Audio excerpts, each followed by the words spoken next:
This presentation is for business communications, and this is our first week talking about the importance of communication itself. There are things here that might seem a little bit, how do we put it, redundant or a little bit random, because we're going to be hitting a few different topics that I thought were important here in this first week. So bear with me on that if you would. Now, communication skills in our world. It is your path to success. If you are not able to communicate, you will have a lot harder time doing anything in the business workplace, and you'll find yourself not being promoted, not keeping jobs, because those who cannot communicate cause problems. And now more than ever, excuse me, because we have a lot more communication going on across different markets, different continents, different ethnicities, different languages all the way across. Now, the good news about all that is it is a learned ability, not inborn. In other words, you are not born as either a good communicator or a bad communicator. Instead, it's something you can train yourself to do, or you can not train yourself to do, as often happens. So you can improve. It is one of the hardest things to improve with someone, though, because first you have to convince them that they do not communicate well. That usually requires them to understand you and to communicate with someone who has a problem with communicating. So it is hard to teach someone that, but it is possible. Now, Fortune 1000, the top choices, the things they want from employees. Writing, number one. Critical thinking, problem-solving skills, self-motivation, and team skills. Writing is the top one. Because if you cannot communicate clearly and in a business fashion, you're somewhere between an annoyance and a liability for a company.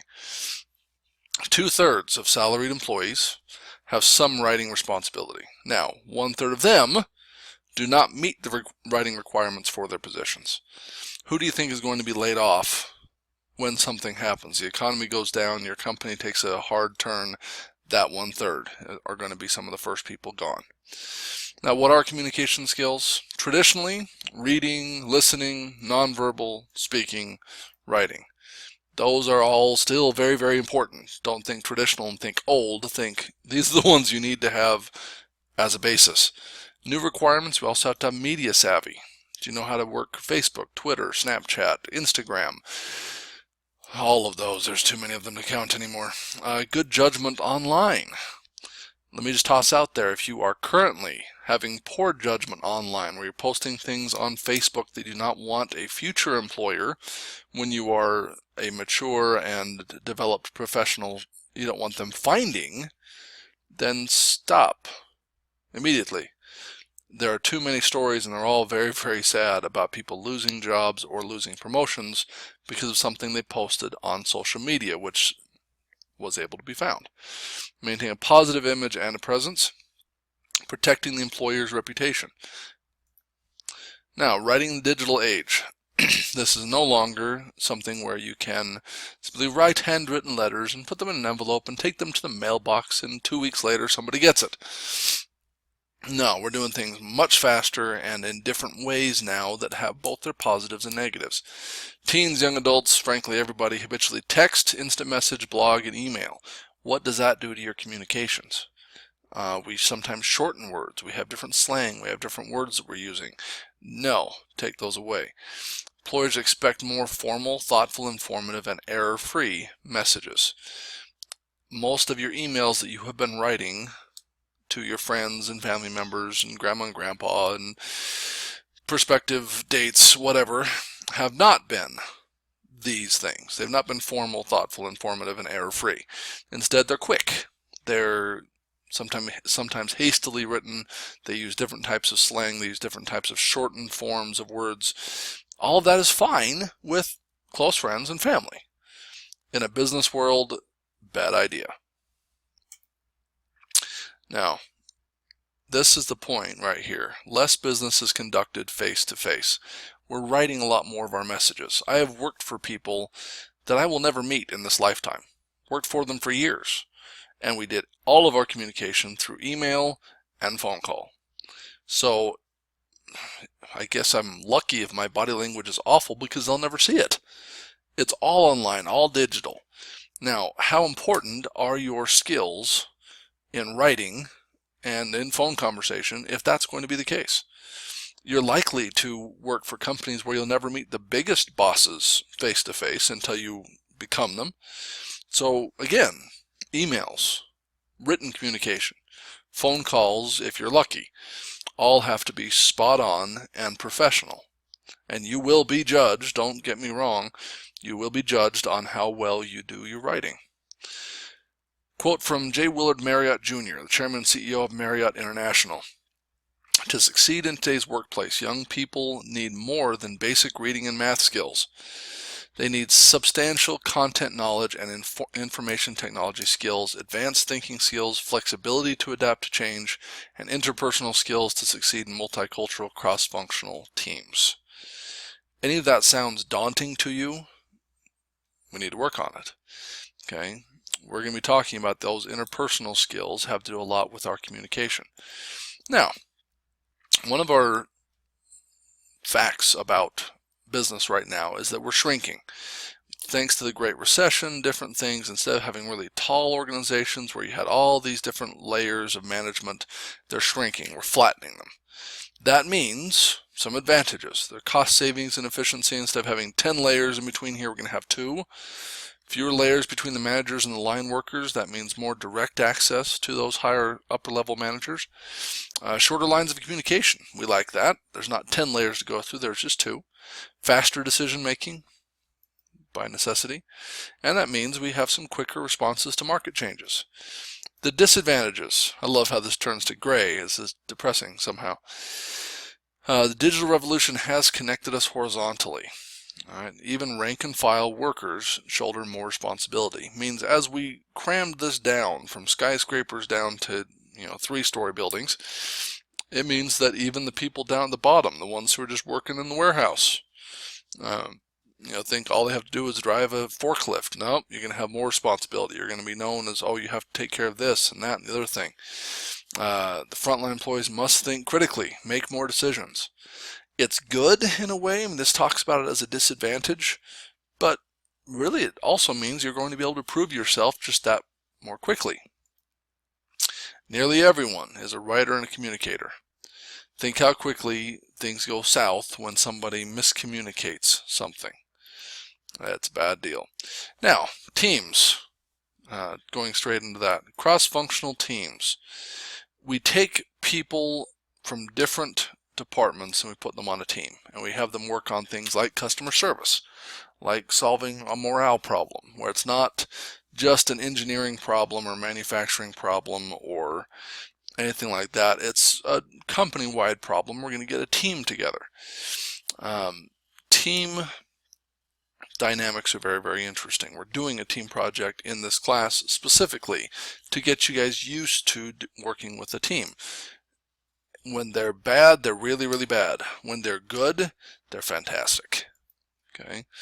Learn to work well together over time. They become more cohesive, more functional, more productive. They're stable units with the same participants. Now, diversity. Again, so we switched topics twice in the last 30 seconds. I get that.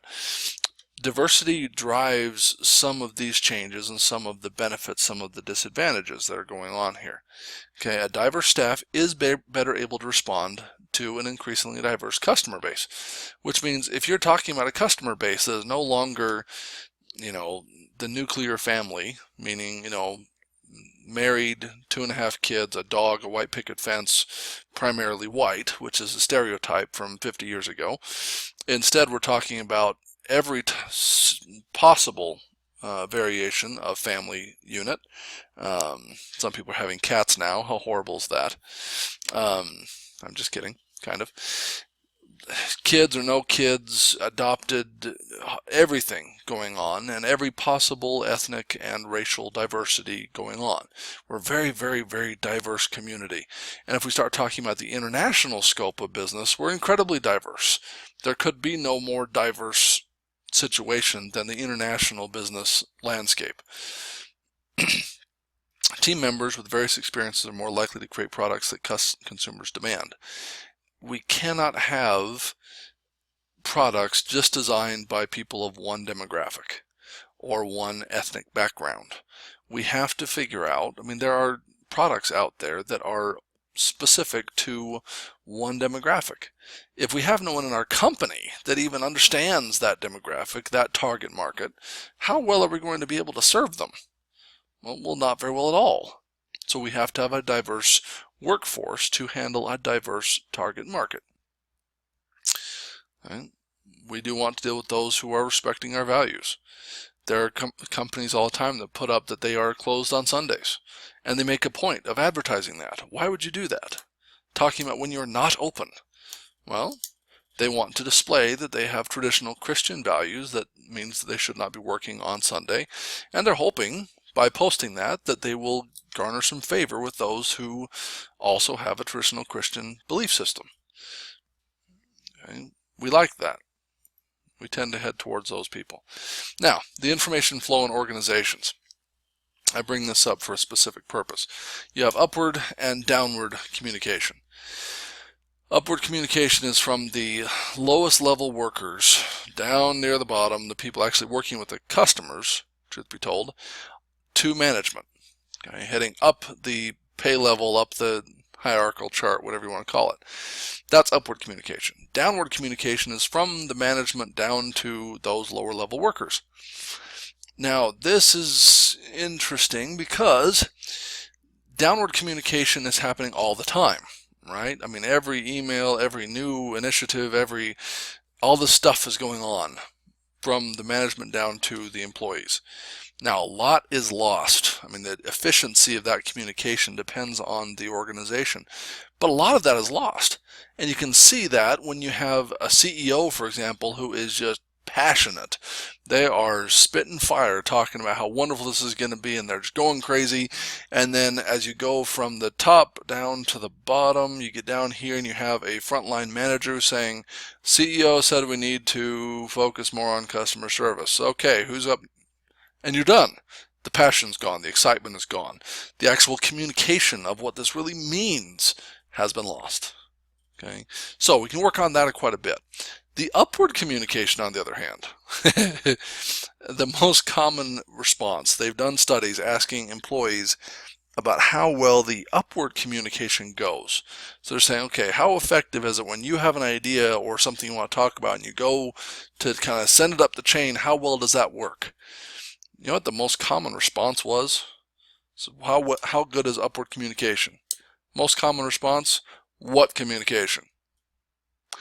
And that's a problem because we've hired all of these people, we pay them their salaries, we pay them to work for us, and they are the ones working with our customers all the time, day in, day out, every day.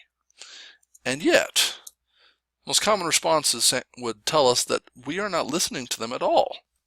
Literally, not listening. They don't even consider there to be communication between them and the people above them that are making decisions. If that's the case in our companies, how well are we doing at creating new ideas, new customer service initiatives, new ways of doing things that might be more efficient or that would work better, more effective? Well, we're hoping that the people on the top are guessing correctly because they don't know. They're not working with the customers. We should have that upward communication flowing perfectly. We should have all kinds of communication. If we do not, we're missing out on a huge opportunity. Some companies have thousands and thousands of employees dealing with customers on a daily basis, and they have no clue what the customers are telling them. And that's where you miss massive opportunities and you have massive issues. So, communication is very, very, very important. The problem with communication is that we do not know what we do not know. Meaning, if we're not very good at communicating, we don't know it for the most part until someone screams it at us, or if we get fired too many times, we start to track it back down. This is a class where we work on improving our communication skills so you can notice in your own way without having it be broadcast, wait a minute, I don't do that very well, or oops, I do that sometimes and I should stop. We want to improve your communication so you can be more successful, not only in your work, but at home in every possible way. Thank you for listening to this presentation, and have a good day.